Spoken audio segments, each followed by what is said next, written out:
Bonjour à tous, je suis heureuse de vous retrouver à l'occasion d'un nouveau webinaire organisé par BPI France Création. Il est cette fois-ci consacré au choix de la structure juridique. Il s'adresse à tous, que vous soyez en phase de création de votre entreprise ou en pleine réflexion sur une éventuelle réorganisation.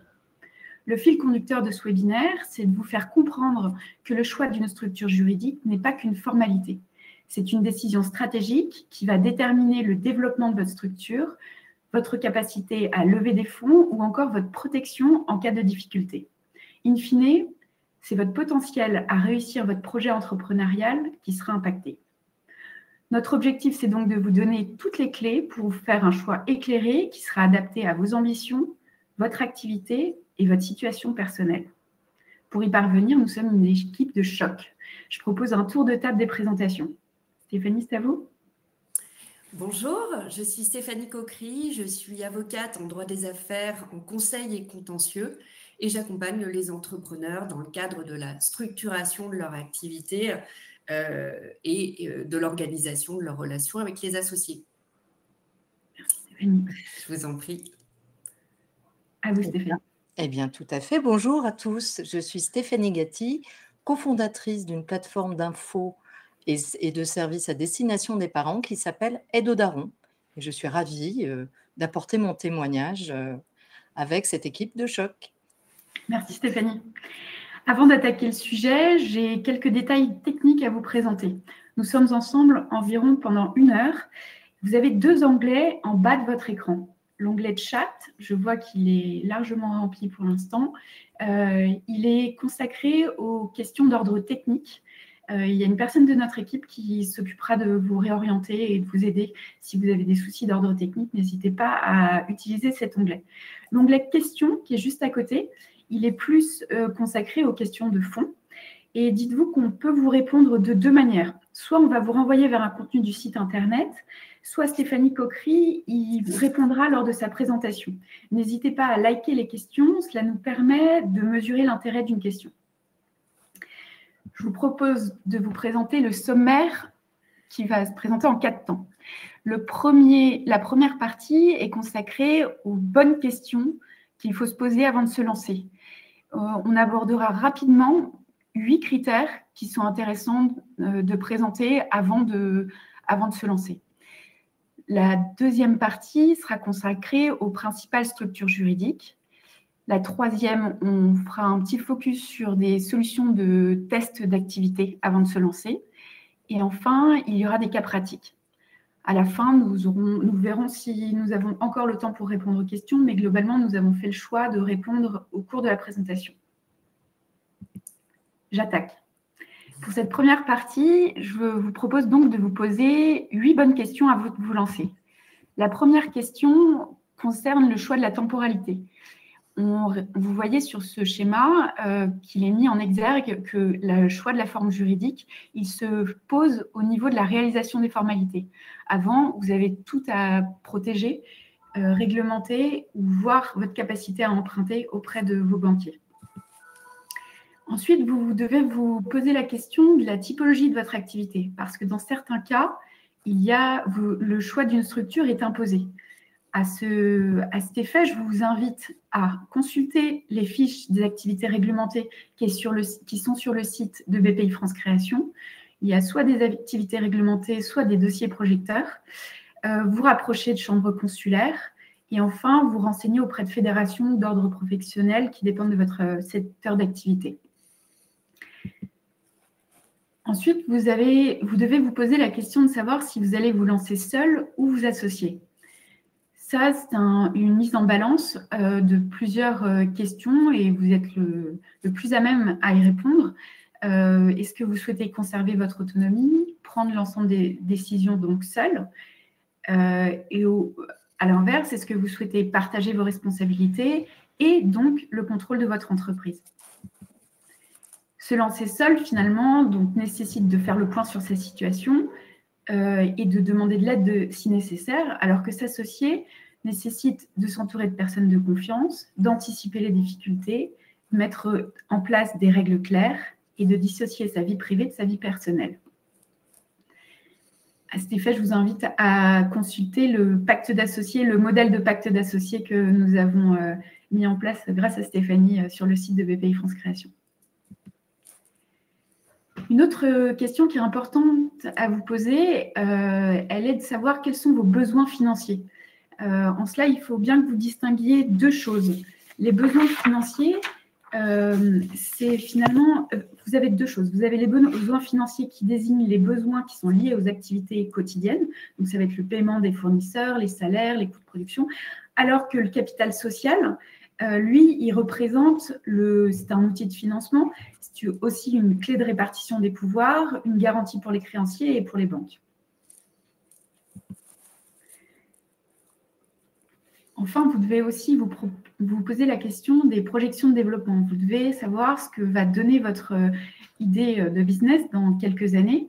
Est-ce que vous avez besoin soit dès la création, soit dans quelques années? Est-ce que pour l'émergence de votre société, vous avez besoin de faire appel à des investissements extérieurs ou au contraire, pas du tout?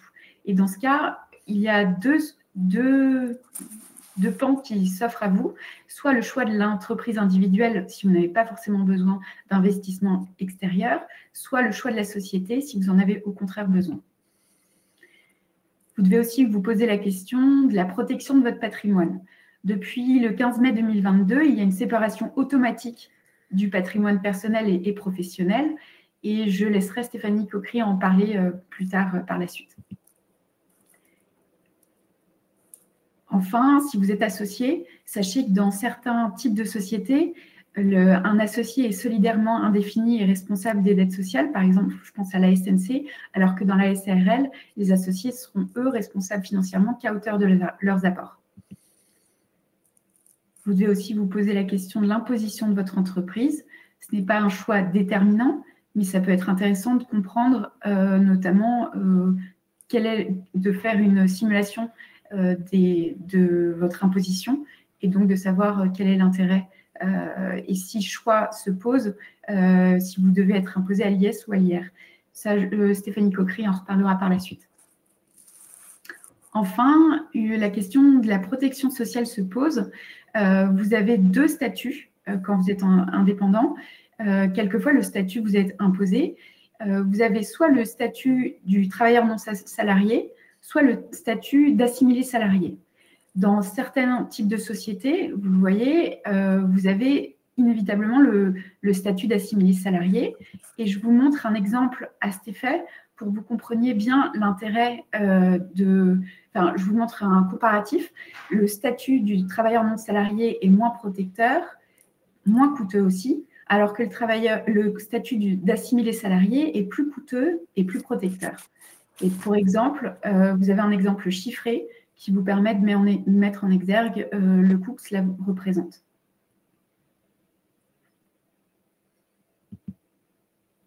Je laisse la parole à Stéphanie Gatti. Oui, alors rebonjour à tous, à ceux qui viennent d'arriver. Donc moi, je suis Stéphanie Gatti. J'ai 30 ans d'expérience dans les médias. J'ai travaillé à Libération, j'ai travaillé à 20 minutes. Et il y a à peu près 2 ans, j'ai commencé à avoir une idée de projet autour de la parentalité. Et je voulais, en tant que maman aussi, ayant vécu des recherches perpétuelles à essayer de trouver des informations, j'ai été accompagnée par une structure qui s'appelle la VARA, pour ceux qui connaissent. Et j'ai bien défini ce projet de création d'entreprise qui est donc Aide aux darons. Pour ce fameux statut, je vous avoue, et c'est vraiment le conseil que je vous donne, le statut juridique, pour ma part, et je pense que Stéphanie Coquery en conviendra aussi, ce n'est pas une réflexion qu'on se pose au départ. Ce qui a été vraiment très important pour moi dans le cadre de ce projet, c'est déjà de savoir ce que je souhaitais faire et de me poser donc ce que je souhaitais faire, comment j'ai été accompagnée, et j'ai dû travailler déjà évidemment le business plan, qui est quand même un préalable à toute création d'entreprise. J'ai dû tester aussi l'idée pour voir si elle avait, voilà, dans le monde des médias et dans le monde de l'applicatif, il y avait une place pour Aide aux darons. Et j'ai testé la validité un peu de cette idée. Donc, à partir de là, je me suis dit, bon, c'est OK, le projet tient la route. Il va falloir que je définisse un petit peu plus quelle va être l'évolution de ce projet. J'ai travaillé donc sur ces fameuses priorités. Je me suis dit, est-ce que c'est un projet que je vais porter seul? Est-ce que je vais aller chercher un associé ou pas? Je vous avoue que les échanges que j'ai eus avec pas mal de personnes m'ont fait rencontrer Quentin Brunel, qui est devenu donc l'associé, le cofondateur d'Aide aux Darons.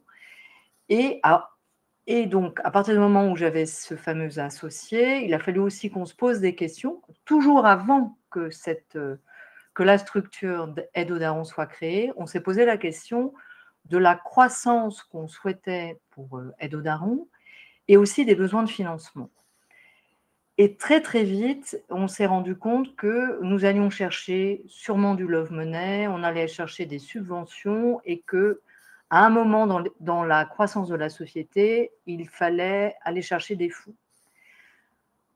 Et donc, il nous fallait une structure qui soit souple et évolutive. Donc, ça a posé un deuxième cadre et le troisième enjeu pour ma part, étant donné que moi, j'ai toujours travaillé dans le privé, je n'avais jamais créé de société auparavant. Et donc, j'ai plus de 30 ans de salariat privé. Je me suis dit, à plus de 50 ans, avec ces 30 années, un contexte familial qui fait que voilà, j'ai des enfants, un besoin de protection sociale quand même important, je me suis dit, corrélé à ce fait d'avoir un besoin d'un associé, un besoin de financement, je me suis dit que le cadre le mieux serait ou la SARL ou la SAS. Alors, on ne s'invente pas, j'allais dire chef d'entreprise, il faut vraiment s'accompagner. Moi, c'est ce que j'aimerais vous apporter ce matin, c'est il ne faut pas hésiter à se faire accompagner par des structures qui peuvent être la BPI, la BGE, vous avez tout un tas de structures en France absolument extraordinaires, et ne pas oublier aussi se faire accompagner par un expert comptable, parce que c'est à partir de là où j'ai réussi à avoir des réponses extrêmement précises sur ce qu'était une SARL, une SAS, et comment, si nous étions dans ce cadre de la SARL, il y allait avoir un type d'imposition, une autre façon de penser son entreprise, et quels étaient les avantages ou les inconvénients de la SAS. Et au regard donc de cette association, de ses financements, de ses conseils de l'expert comptable et de ma situation personnelle, on a échangé donc très longuement avec Quentin et il s'est avéré qu'on s'est dit, ben voilà, nous allons sur une forme juridique qui sera la SAS, parce que pour nous, comme vous le voyez si bien, ça nous permettra d'accueillir des futurs investisseurs. D'ailleurs, on vient de faire une première levée de fonds. Donc, vous voyez, la société est créée depuis janvier et la levée de fonds vient de se terminer là, il y a quelques semaines. Il y a aussi cette idée de représentation sur le marché. Je vous avoue que SAS, c'est quand même, ça a une représentation un peu plus entendue dans ce microcosme dans lequel nous allons évoluer. Et c'était en cohérence notamment avec mon parcours et notamment avec nos ambitions de développement. Donc, en résumé, je partage ceci avec vous, c'est-à-dire que vraiment le statut juridique, c'est le résultat d'une réflexion qui est structurée, mais ce n'est vraiment pas un point de départ. Et dans ce que vous allez créer, il faut vraiment que vous faisiez un peu la balance entre vos levées de fonds, vos attentes et votre situation personnelle. Voilà, moi, comme je vous ai dit, à plus de 50 ans, je ne me voyais pas partir dans une structure qui soit la SARL, même si je vous avoue que mon expert comptable m'a dit « mais oui, mais vous êtes plus taxé, etc. » Mais c'est un choix et c'est un choix qu'on assume totalement. Et voilà, donc la société est créée, la plateforme est en ligne depuis mars et puis en avant l'aventure, Aide aux Darons est lancée. Merci Stéphanie Gatti de nous avoir fait partager votre expérience. C'est effectivement très éclairant. Je reprends la suite pour pouvoir vous présenter les principales structures juridiques pour lesquelles vous pouvez opter si vous êtes effectivement dans une situation où vous vous apprêtez à entreprendre. Possibilité d'entreprendre seul ou à plusieurs. Les principales structures pour entreprendre seul, eh bien, c'est l'entreprise individuelle en mode classique ou micro-entreprise. Nous allons y revenir. L'entreprise individuelle ne fait qu'un avec l'entrepreneur. Il n'y a pas, à la différence de l'entreprise unipersonnelle à responsabilité limitée, donc l'EURL, et la société par action simplifiée unipersonnelle, la SASU, il n'y a pas de personnalité morale. Donc l'entrepreneur intervient directement, c'est lui qui dirige son entreprise. Il n'y a pas d'écran entre son patrimoine personnel et son patrimoine professionnel, même si depuis la réforme de 2022, bien, seul le patrimoine professionnel est engagé. Et c'est une modalité, on va dire, une façon d'entreprendre qui est très simple, puisqu'il suffit concrètement de s'immatriculer pour pouvoir lancer l'activité. L'entreprise unipersonnelle à responsabilité limitée, l'EURL, comme son nom ne l'indique pas, est effectivement une société. C'est la SARL classique, mais dans une forme unipersonnelle.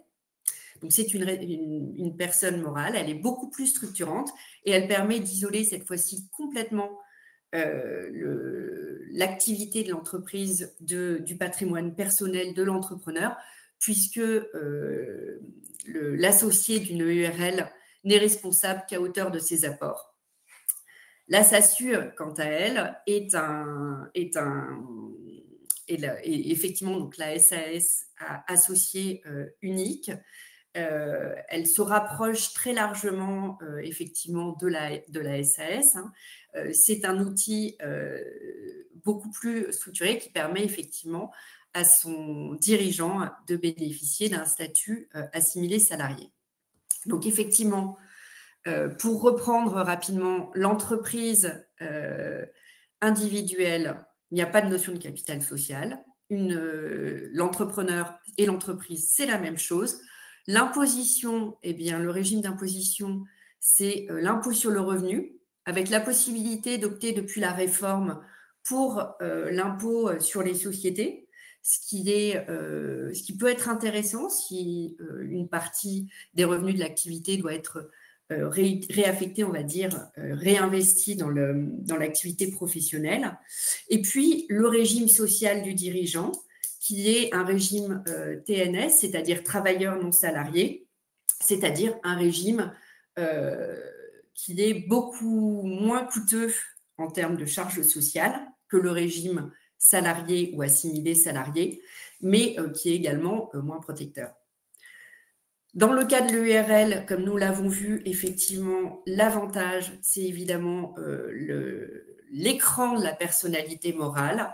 C'est beaucoup plus structuré qu'une entreprise individuelle, ce qui peut aussi présenter un avantage quand on a effectivement des souhaits de développement, de recapitaliser, on va dire, le revenu de son activité. L'imposition, eh bien, c'est également l'imposition sur le revenu avec une option possible pour l'IS. Donc, c'est très souple. On peut fiscalement vraiment choisir le régime qui est le plus avantageux. L'impôt sur le revenu, c'est effectivement un barème progressif, donc de 0 à 45%. L'impôt sur les sociétés, eh bien, c'est 25% avec une imposition à un taux réduit en dessous de 42 000 euros à 15%. Donc, effectivement, il faut à un moment donné faire le choix entre les deux régimes et puis opter pour ce qui, au vu du chiffre d'affaires et des revenus qui vont être générés par l'activité, eh bien, opter pour le régime qui paraît le plus intéressant. Et le régime social du dirigeant, c'est effectivement le régime qui est identique à celui de l'entrepreneur individuel. C'est le régime TNS, donc travailleur non salarié, avec, donc, comme je l'indiquais, hein, c'est vraiment un élément très important, des charges sociales faibles, mais une protection sociale moins importante que dans le régime de la SASU, qui est donc la SAS à associé unique, avec effectivement un régime social du dirigeant qui est un régime assimilé salarié. Donc concrètement, le dirigeant, le président de la SASU, qui va souvent l'associé unique, eh bien, va pouvoir bénéficier d'une protection quasiment aussi importante que celle des salariés. Très, évidemment, l'assurance chômage n'existe pas, donc c'est quasiment le seul point d'écart avec les salariés. Mais pour le reste, en termes de retraite, en termes de protection, évidemment, la couverture est largement plus large. Alors ça, la différence, on va effectivement y venir, elle est quand même très importante. Et effectivement, c'est l'exemple que Marine Soudreau évoquait tout à l'heure. Moi, je peux vous dire, par exemple, que si vous décidez de vous rémunérer, mettons, 36 000 € par an, eh bien, avec le régime TNS, ça va vous coûter 52 000 € en EURL. C'est donc vous allez voir la différence. En SASU, eh bien, les charges sociales sont largement plus importantes. Et pour vous rémunérer 36 000 € net, eh bien, ça va coûter 65 000 € environ à la SASU. Donc, vous voyez la différence, elle peut être assez déterminante, mais ce n'est pas les seuls critères, évidemment, à prendre en considération. Alors, nous reviendrons sur les différences de régime social, fiscal entre EURL, SASU, mais en évoquant le régime social applicable aux SARL et SAS ultérieurement, puisqu'effectivement, c'est un élément très déterminant. Zoom sur la micro-entreprise. Donc, on a vu effectivement que l'entreprise individuelle était une modalité d'exercice très, très, très simplifiée. Il y a des modalités encore plus simplifiées. Eh bien, c'est la micro-entreprise. La micro-entreprise, ça n'est pas un régime juridique en tant que tel, c'est un régime social, fiscal et puis des règles particulières de comptabilité. Donc, c'est vraiment l'entreprise encore plus simple. Le régime micro-fiscal qui est applicable à l'entreprise, c'est effectivement un régime pour lequel on peut opter en deçà d'un certain seuil de chiffre d'affaires. Donc, le seuil de chiffre d'affaires dans le cadre de la micro-entreprise à ne pas dépasser pour les entreprises qui font de la vente, c'est 188 000 €. Pour les prestataires de services, c'est 77 000 €. Donc, concrètement, un boulanger, pour bénéficier du régime de la micro-entreprise, eh bien, ne doit pas dépasser 188 000 €. Et un consultant, graphiste, par exemple, quant à lui, ne doit pas dépasser une facturation de 77 700 € par an. Le régime fiscal, eh bien, c'est en règle générale la possibilité de bénéficier d'un abattement forfaitaire pour des frais professionnels, un abattement qui est très important dans le domaine de la vente. On est sur 71%. Donc, pour reprendre l'exemple du boulanger qui réaliserait, mettons, 187 000 € de chiffre d'affaires, eh bien, il ne serait imposé que sur 180 000 € moins 71%. Et puis, pour les prestataires de services, on atteint généralement 50% à 34% du chiffre d'affaires selon les domaines d'activité. Hein, il y a des modalités d'abattement qui sont distinctes selon la prestation, si c'est une prestation de service commercial ou autre. Donc, on est imposé sur le revenu exclusivement après l'abattement. Donc, effectivement, ce sont des modalités très simplifiées. Le régime social, quant à lui, eh bien, c'est pareil. C'est des forfaits de charges qui sont calculés sur le chiffre d'affaires. Donc 12% pour l'achat-revente de marchandises, généralement 24% à 23% pour les prestations de services. Donc, eh bien, sur tout le chiffre d'affaires qui va être réalisé, vous savez dès le départ que vous allez payer 23%, 12% du chiffre d'affaires sans grande surprise, sans même aucune surprise.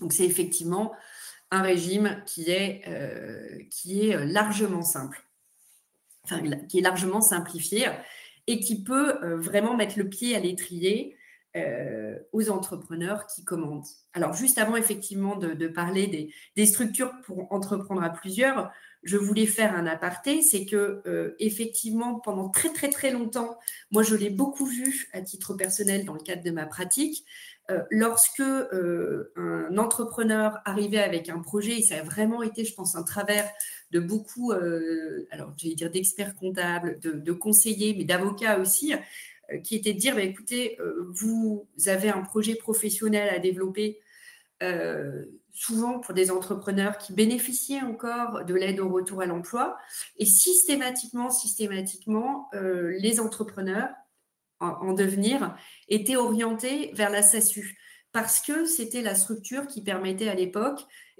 d'encaisser des revenus sans se verser de rémunération et donc de continuer à percevoir l'aide au retour à l'emploi. Et la SASU a vraiment effectivement été considérée comme un outil vraiment pour entreprendre très simple. C'est absolument pas le cas. Il faut vraiment faire très attention. Quand on démarre sur des activités, au-delà des activités à tester, ce qu'on va voir tout à l'heure, il est absolument indispensable d'avoir conscience effectivement que la phase de lancement peut être compliquée. La SASU, sauf pour des projets, on va dire, d'une certaine envergure, elle est très structurante, le URL aussi, mais constituer une société, ça a aussi un coût, ça a le coût de constitution, le coût de fonctionnement, et derrière, effectivement, comme on le voit avec des régimes comme celui de la micro-entreprise, on peut quand même bénéficier de charges sociales allégées et de charges fiscales largement moindres, qui sont quand même une très belle façon de se mettre le pied à l'étrier. Donc surtout, avant de constituer une SASU les yeux baissés, comme ça a été le cas pendant vraiment des années, prendre le temps de s'arrêter, de réfléchir et de bien comparer le régime social et fiscal. Pour commencer, c'est très, très, très souvent, en fonction évidemment de l'objectif et de la nature de l'activité, mais c'est quand même très souvent beaucoup plus simple de commencer par une entreprise individuelle, s'il n'y a notamment pas besoin de financement trop important. Donc ça, c'est effectivement un point que je souhaitais souligner. Les structures pour entreprendre à plusieurs. Donc là, effectivement, ça suppose que vous ayez fait le choix de vous associer. Avant de revenir sur le choix des structures sur lesquelles nous avons décidé effectivement de faire un petit focus, le choix de s'associer doit être effectivement largement bien pesé. Au-delà du choix de la structure, il va aussi falloir faire le choix de la répartition en capital, c'est-à-dire vous accorder entre vous sur les contributions de chacun. Quelles sont les contributions en termes de capital, en termes opérationnels, et donc de définir effectivement ce qui paraît juste, équitable et opportun de mettre en place effectivement dans le cadre de la réalisation du projet. Je voulais insister là-dessus aussi parce qu'on voit beaucoup de personnes qui décident de s'associer avec quelqu'un. C'est quand même une aventure, c'est un mariage pour nous. En tout cas pour moi, c'est comme ça que je le vois. Et il est absolument indispensable de le faire en parfaite connaissance de cause. Parfois, il vaut mieux payer un prestataire que de lui proposer d'intégrer le projet, comme on le voit très, très souvent. C'est-à-dire, on te propose 10% pour que tu rentres dans la société, mais en contrepartie, tu nous fais un tarif, voire tu nous fais pas payer. Pour moi, c'est très dangereux. Il faut savoir effectivement bien choisir son associé et ensuite mettre en place, mais ça, nous avons déjà eu l'occasion d'en parler effectivement avec Marine Saudreau, mettre en place des règles de fonctionnement entre associés. C'est tout aussi important pour moi que le choix de la structure juridique. Donc, je voulais faire cet aparté à tout prix. Quand on décide de s'associer à plusieurs, il faut choisir la structure, mais il faut aussi choisir les règles qui vont régir les relations entre associés. 3 types de structures donc. la SARL, qui est donc très réglementée, qui est très souvent adoptée pour des projets d'envergure, on va dire, plus familiale, quand l'objectif n'est pas de faire entrer des investisseurs, et vous allez comprendre pourquoi. La SAS, qui effectivement est une structure très séduisante, hein, c'est celle que Stéphanie Gatti a choisie. Elle a très bien expliqué les raisons qui l'ont amenée à choisir ce type de structure parfaitement souple, qui permet effectivement d'intégrer des investisseurs et qui permet également, vous allez le voir, de bénéficier, on va dire, en tout cas, qui a une fiscalité moins lourde en termes de distribution des dividendes, ce qui explique aussi que ça intéresse les investisseurs, que la SARL. Et la société anonyme est quant à elle une société très, très structurée, très réglementée pour des projets à grande envergure. Effectivement, je l'ai développé, hein, pour la SA, on a un capital de 37 000 € minimum, avec au minimum 2 associés, mais 7 lorsque la société est cotée en capital. Et ça correspond effectivement avec une grosse structure, des conseils d'administration, un directoire et effectivement une très très forte réglementation, contrainte structurelle que la SAS nous permet d'épargner, puisqu'elle est effectivement vraiment très souple dans une SAS. Alors, on ne peut pas tout faire, évidemment, la liberté a ses limites, mais on peut faire beaucoup de choses. On peut parfaitement créer sur mesure une structure qui va répondre à ces attentes. La SARL, quant à elle, est déjà très réglementée, donc elle est vraiment régie par le Code de commerce. Il y a des possibilités d'adopter les statuts, mais qui sont relativement minimes. En revanche, effectivement, et vous allez le voir, ce qui doit vous permettre d'opter entre les trois structures, hein, c'est principalement, effectivement, le projet que vous avez. Donc, ça va être effectivement faire venir des investisseurs ou ne pas faire venir des investisseurs. Et puis, le régime, on va dire, social et fiscal, applicable à la fois à la rémunération et aux distributions de dividendes. C'est effectivement des éléments qui sont importants, qui ne sont pas nécessairement les plus importants. Tout dépend effectivement, encore une fois, du projet, hein. Si vous voulez vous lancer dans une levée de fonds, il n'y aura pas de discussion.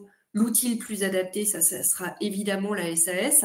Mais si vous voulez vous lancer dans une activité à envergure peut-être dans l'immédiat plus modérée, qui aura vocation à développer, à exploser, on va dire, ultérieurement, mais on peut se poser la question du choix dès le départ entre la SARL et la SAS.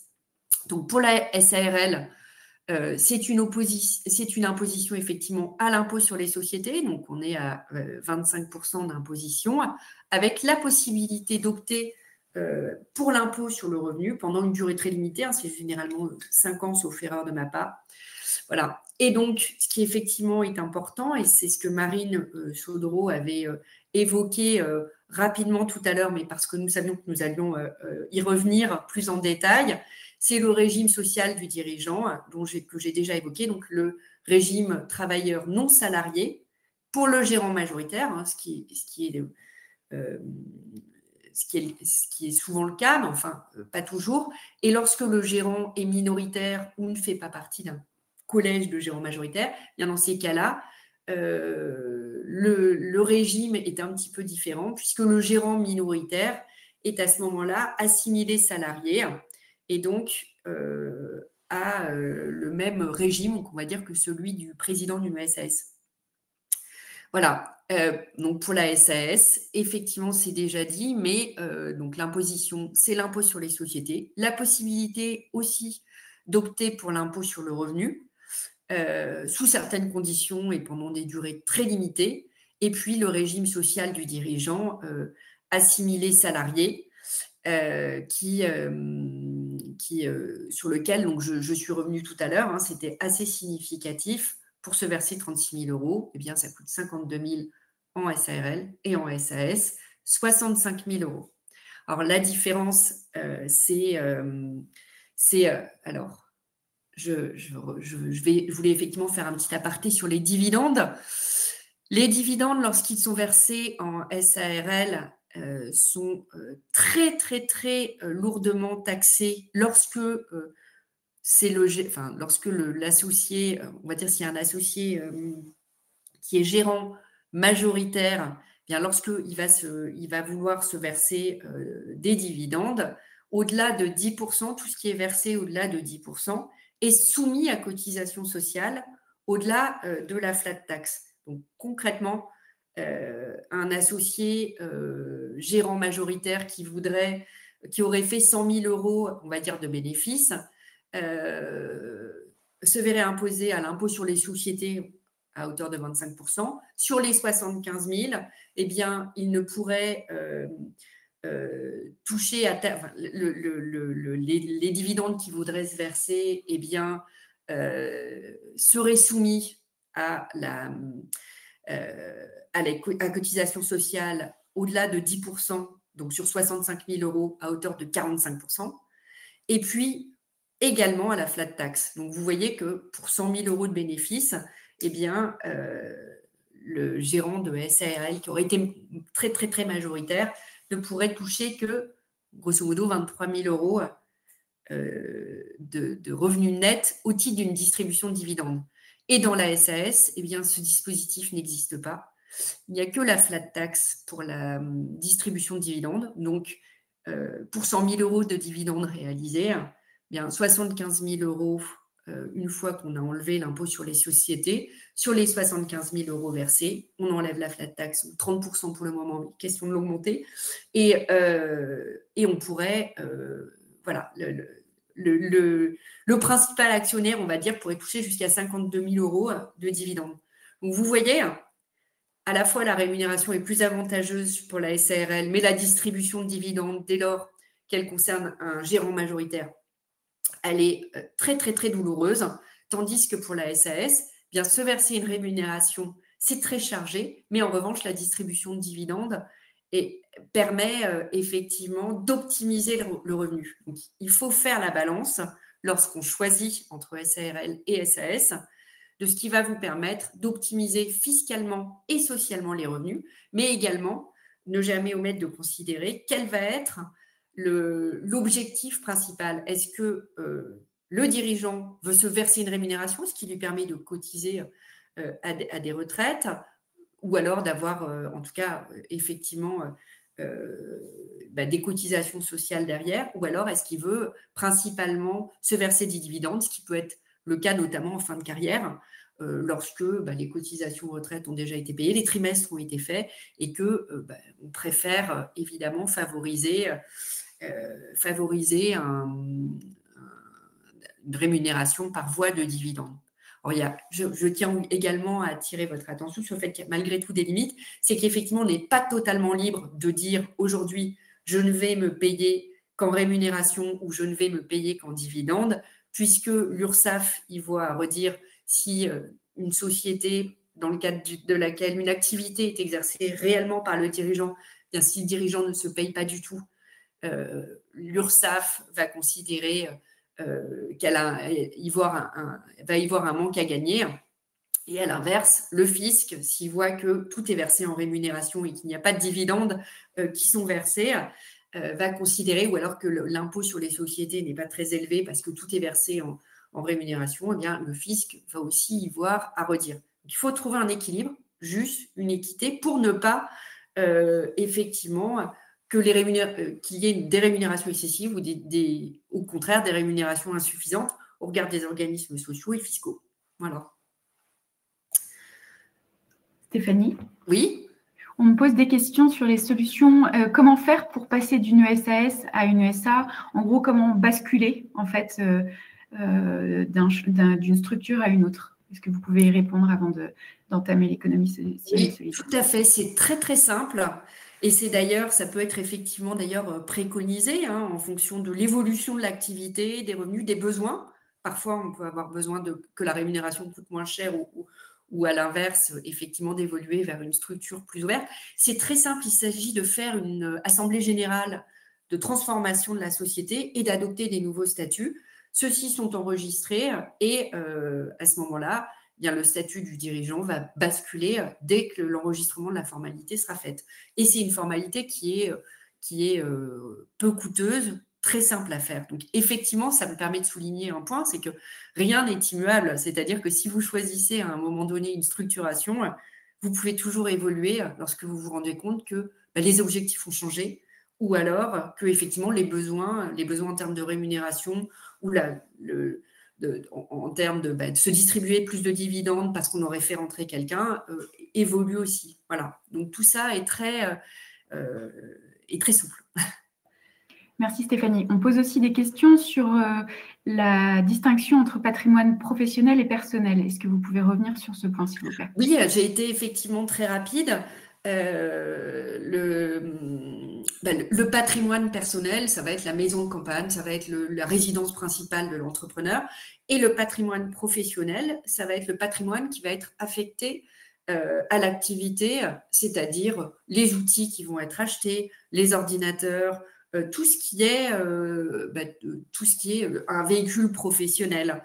Et donc, effectivement, depuis 2022, pour les entreprises individuelles, c'était absolument pas automatique. Avant, c'est maintenant le cas. Seul le patrimoine professionnel peut être appréhendé et poursuivi, on va dire, par exemple, si vous avez des créanciers professionnels, eh bien, on va pouvoir effectivement saisir tout ce qui est affecté à la réalisation de l'activité professionnelle, mais jamais toucher à votre résidence principale, jamais toucher à votre résidence secondaire.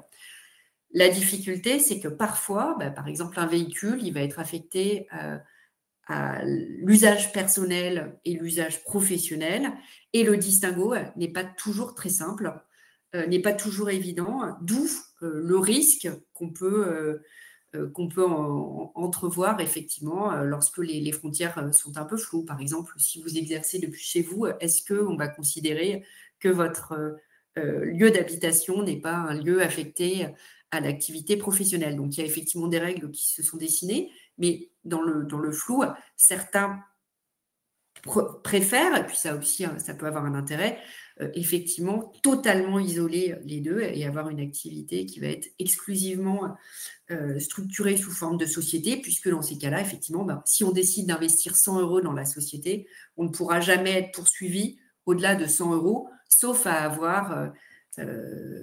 à s'être servi dans la caisse, sauf à avoir commis des fautes de gestion, auquel cas l'écran saute et on peut être poursuivi pour tout. Voilà. Merci Stéphanie.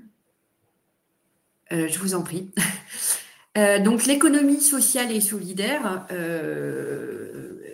assez rapidement, sont effectivement toutes les structures qui vous permettent d'entreprendre autrement, lorsque effectivement l'objectif, ça ne va pas être celui de réaliser exclusivement, en tout cas, en tout cas, ça ne sera pas le sens du projet, de réaliser des bénéfices pour gagner de l'argent, lorsque l'objectif, ça va être effectivement d'avoir une utilité sociale, culturelle, environnementale, et que voilà, effectivement, ou d'aide à la personne, humain, effectivement, placer l'humain au cœur du projet. Donc voilà, toutes les structures de l'économie sociale et solidaire, qui sont des associations, des fondations, des mutuelles. Il peut y avoir également l'insertion d'une raison d'être dans les statuts, et donc d'un objet vraiment visant une utilité sociale et culturelle, qui va permettre un fonctionnement, on va dire, différent de la société, et qui va permettre également d'aller toucher des subventions, d'aller pouvoir prétendre à un certain nombre de subventions, de financements dédiés, et puis sous réserve effectivement de la mise en œuvre de certaines règles, comme faire des réserves, ne pas se distribuer de dividendes, les réinvestir dans le projet pour développer ce projet à visée sociale, de développer son activité autrement, en donnant du sens. Voilà. Donc, on souhaitait effectivement faire un petit focus sur ce point, qui est parce qu'aujourd'hui, l'économie sociale et solidaire se développe beaucoup, et c'est effectivement un point à réfléchir, ou en tout cas un sens à donner à votre activité qu'on retrouve de plus en plus. Parfois, c'est simplement une raison d'être qui est inscrite sans que tout le dispositif de l'économie sociale et solidaire soit précisé. Mais ça peut être effectivement un plus, et on le voit beaucoup notamment dans toutes les activités de RSE, de lutte contre le changement climatique, etc. Alors, tester son activité avant de se lancer, c'est effectivement un point qu'on souhaitait absolument aborder parce que on a le choix de la structure, donc ça veut dire effectivement décider de se structurer tout de suite, mais on n'est pas obligé de le faire parce qu'aujourd'hui, il existe tout un panel de solutions pour pouvoir tester son activité quand on n'est pas encore sûr, sans adopter un statut qui soit celui d'entrepreneur ou effectivement créer une structure. Et il y a pour ça effectivement les couveuses d'entreprise, le portage salarial et les coopératives d'activité et d'emploi. Donc les couveuses d'entreprise, donc c'est effectivement présenté comme un lieu d'accueil. C'est tout un environnement qui accueille l'entrepreneur. Donc, c'est la possibilité de bénéficier, dans le cadre effectivement d'un contrat, d'aide effectivement à l'activité, enfin d'aide effectivement au développement de l'activité, la possibilité effectivement de développer de toutes les infrastructures de la couveuse. Donc, ça peut être même un local d'activité, ça peut être des aides juridiques, des conseils, dois-je protéger ma marque, tout un accompagnement et la possibilité dans le cadre de ce contrat de dire à partir du moment où on veut se rémunérer, et seulement quand on veut se rémunérer, bien dans ces cas-là, on va commencer à payer des charges sociales. Donc généralement, les couveuses d'entreprise ne facturent pas automatiquement, on va dire, ne prélève pas automatiquement un pourcentage sur le chiffre d'affaires réalisé. Généralement, ça se formalise sous forme de contribution à l'activité de la couveuse et c'est pour financer les services. Ça peut atteindre 7 à 8% selon les couveuses. C'est plus ou moins cher. Voilà. Et c'est effectivement un environnement qui est véritablement, alors dont on peut bénéficier jusqu'à un certain point, hein, c'est limité dans le temps, c'est limité aussi évidemment à un seuil de chiffre d'affaires atteint et qui permet effectivement de faire marche arrière très simplement sans avoir exposé trop de frais et surtout de ne se rémunérer, de payer des charges que si on décide de ne payer des charges que si on décide de se rémunérer. Le portage salarial, c'est un dispositif qui est très souvent utilisé par des consultants qui, notamment beaucoup dans le domaine de l'informatique, mais conseils en stratégie, etc., qui ne veulent pas s'encombrer d'une structure, ne veulent absolument rien gérer. Dans ces cas-là, effectivement, la solution clé en main, c'est d'aller voir une entreprise de portage salarial qui va négocier pour eux les contrats avec en tout cas signer les contrats, négocier, je dirais que ça dépend des entreprises de portage salarial, elles sont plus ou moins présentes, mais voilà, prendre les missions pour le compte du salarié et le consultant aura un statut totalement salarié avec des fiches de paye et puis pourra effectivement très facilement cesser, arrêter son activité, la recommencer. Voilà, donc ça peut être effectivement un premier pas avant de se lancer vers une activité plus structurée. Généralement, le coût du portage salarial, c'est également 7 à 8% du chiffre d'affaires. Donc ça, voilà, on va dire cette simplicité, ce confort a un coût, mais voilà, parallèlement, c'est aussi vraiment la simplicité pour le salarié.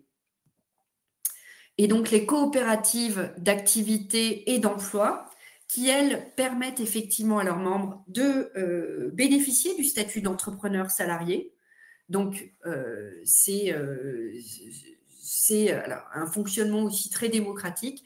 C'est une collectivité d'entrepreneurs qui va s'associer pour effectivement bénéficier de services ensemble et de ce statut salarié. Pas de limitation de durée et effectivement une participation aux frais de structure de la coopérative qui est de l'ordre de 8 à 15%. Donc, c'est effectivement plus cher, mais c'est effectivement la possibilité d'être engagé ensemble et solidairement avec les autres membres. Donc, de ne pas être seul et de travailler en collectif. Nous arrivons enfin au cas pratique. Je ne sais pas si on a le temps de les voir, mais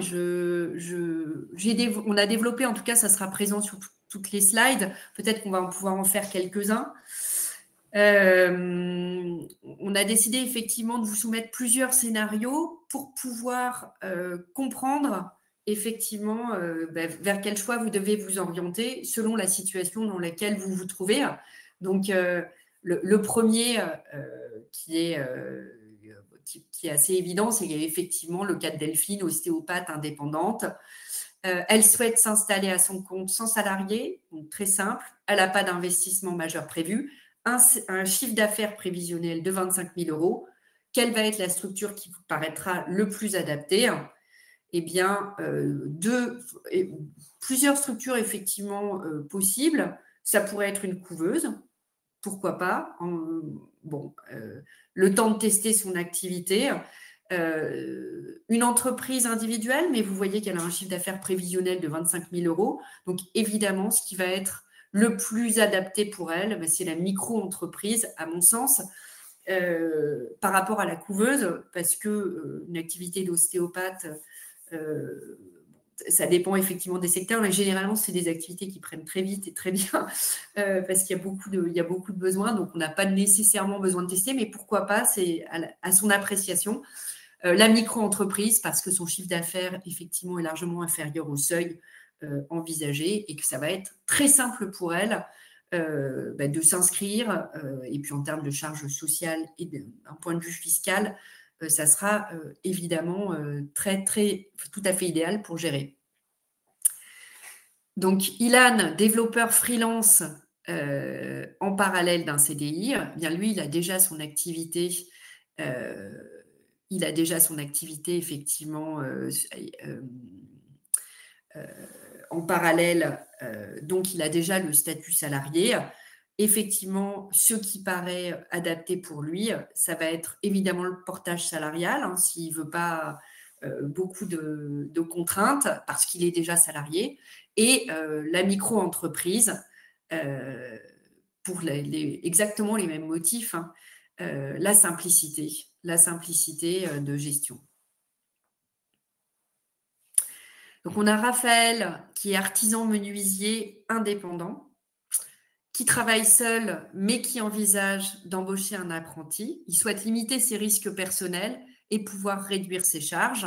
Eh bien, limiter ses risques personnels, la meilleure option, c'est toujours l'exercice en société, malgré tout. Et donc, est-ce qu'on va lui recommander donc, le choix va... Il est seul, donc le choix, ça va être le URL ou la SASU. La SASU, effectivement, ne paraît absolument pas... pour moi, ne paraît pas être nécessairement le plus adapté.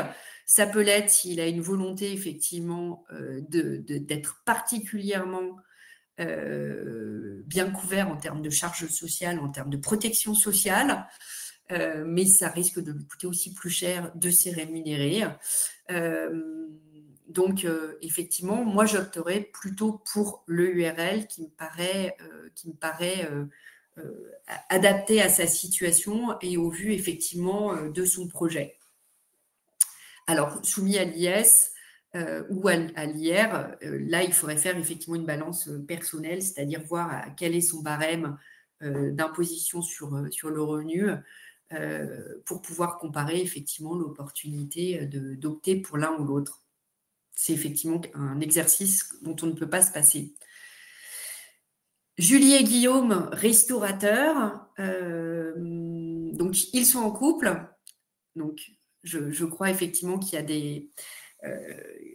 a des webinaires qui existent sur la protection du conjoint et que je vous recommande d'aller voir si effectivement vous êtes en couple, puisque effectivement le conjoint collaborateur doit être protégé. Alors, ils souhaitent ouvrir un restaurant ensemble, ils souhaitent une structure stable, répartir les pouvoirs, cadrer leur collaboration avec 130 000 € par an. Bien, effectivement, on va être plus sur une SARL, structure familiale, que sur une SAS, puisque leur objectif, c'est de rester entre eux et ils n'ont pas besoin d'investisseurs. Donc, on aurait plutôt tendance, effectivement, à privilégier une structure plus familiale qu'une structure plus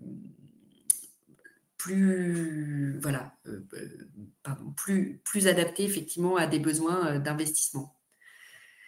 Romane, consultante en stratégie, donc vise les grands comptes. Elle veut une structure crédible, se verser des dividendes, avoir un régime social avantageux.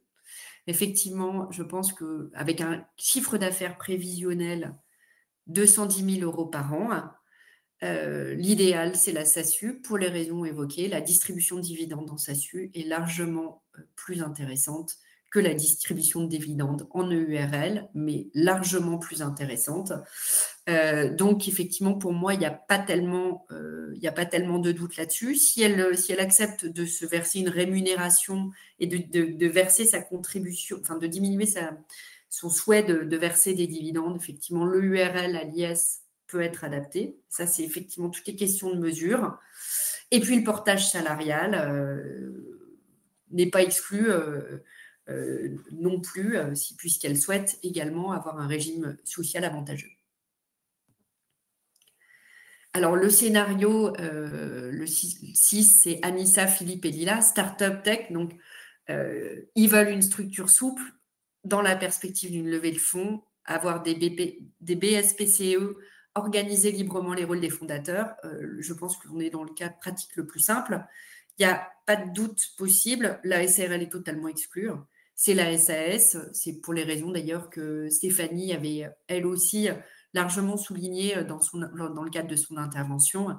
Faire venir des investisseurs, avoir une structure souple pour la levée de fonds, la SAS est le seul outil à envisager. Sylvana, créatrice textile, elle veut se lancer dans une activité de création de vêtements éthiques. Elle n'est pas sûre de la viabilité commerciale de son projet et elle veut tester plusieurs mois avant de créer officiellement son entreprise. Donc, on est effectivement dans l'une des trois options qu'on a évoquées. La possibilité de tester dans ce cadre-là, c'est pour moi la couveuse, évidemment, à moindre coût. Éventuellement, la coopérative d'activité et d'emploi. C'est vraiment le meilleur moyen pour elle de voir comment ces produits vont être reçus sur le marché sans engager de grands changements dans sa vie professionnelle. Et enfin, Virgile, consultant en cybersécurité. Il commence à décrocher des missions chez de grands comptes. Il ne veut pas créer sa société. Il ne veut pas gérer sa comptabilité. Il veut pouvoir facturer légalement avec un bon statut social. On a effectivement intégré la SASU et le URL à l'IS, mais quelqu'un qui, dans ces conditions, ne veut pas créer sa structure et veut la simplicité absolue. La simplicité absolue, c'est le portage salarial, 7% à reverser et pour le reste, l'entreprise de portage salarial gère toutes les déclarations, gère absolument tout et il n'a finalement plus rien à faire. Donc effectivement, on opte pour le portage salarial. Voilà, je pense être venue à terme de ces cas pratiques et avoir probablement un peu dépassé le temps de présentation. Je vous prie de m'en excuser. Est-ce que... Non, merci Stéphanie. Franchement, bravo parce que le sujet était dense. D'ailleurs, moi-même, j'ai été trop rapide et je m'en excuse. Je savais qu'on allait reprendre les thématiques, que Stéphanie Coquery allait reprendre les thématiques. Donc, je m'en excuse d'avoir été trop rapide. J'espère que vous avez bien compris. Il y a beaucoup de questions. J'essaye d'y répondre un tout petit peu. Il y a aussi des questions via le chat et on ne peut pas vous répondre via le chat. Donc, n'hésitez pas à basculer sur l'onglet questions. Il y a une question notamment, j'aimerais que Stéphanie, est-ce que vous pouvez y répondre? Les personnes se posent la question de la différence entre le statut de micro-entrepreneur et l'EI. Ah, c'est Ouais. une entreprise individuelle. Les deux, c'est une entreprise individuelle. L'entreprise individuelle qui n'est pas sous sa forme micro-sociale. Oh non, pardon, je suis en train effectivement de confondre. Le statut d'auto-entrepreneur, en fait, a disparu. On utilise toujours le terme, mais maintenant, c'est effectivement le terme d'entreprise individuelle et dans sa forme classique ou dans sa forme micro-entreprise. Voilà.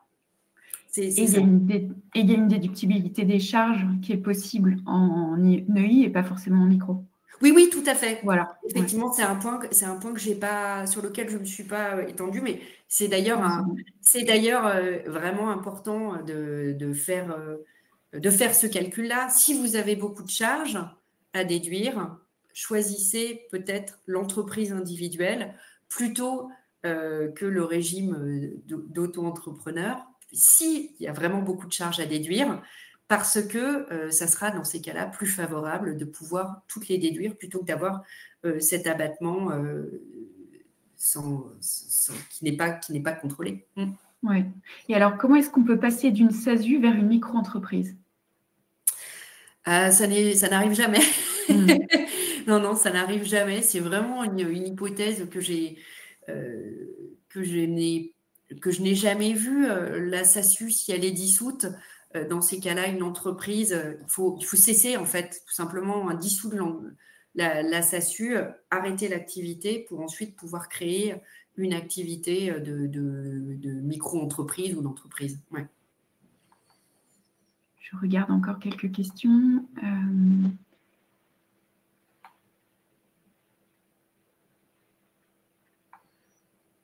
Il y a des personnes qui demandent si on peut globalement faire des simulations. Moi, je vous invite globalement à créer votre passe créa sur le site internet. Vous le verrez. Vous aurez aussi des suggestions de lecture. Vous aurez des infographies qui vont vous permettre d'y voir un peu plus clair, notamment sur le choix de la structure, si vous souhaitez vous associer ou non, si vous avez des investissements à faire ou autre. L'outil du passe créa, il est intéressant en cela et c'est un accompagnement pas à pas et vous avez aussi beaucoup de suggestions de lecture. Donc ça peut être intéressant. Des suggestions de lecture et des suggestions de webinaire. Je pense que nous sommes arrivés à la fin de ce webinaire. Le thème était dense. Le replay sera rapidement disponible sur le site internet. Vous pourrez aussi avoir à votre disposition le support de la formation. Je vous invite de toute façon à retourner sur le site de BPI France Création, à vous inscrire à la newsletter. Tous les mardis, vous recevez des informations pratiques et puis à créer votre passe créa comme je vous l'ai conseillé. C'était chouette. Merci beaucoup aux deux Stéphanie.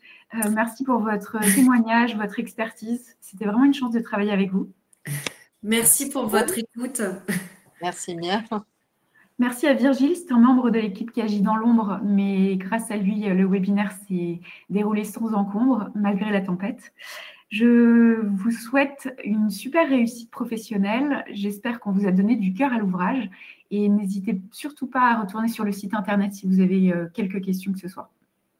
À bientôt. Merci, au revoir. Au revoir.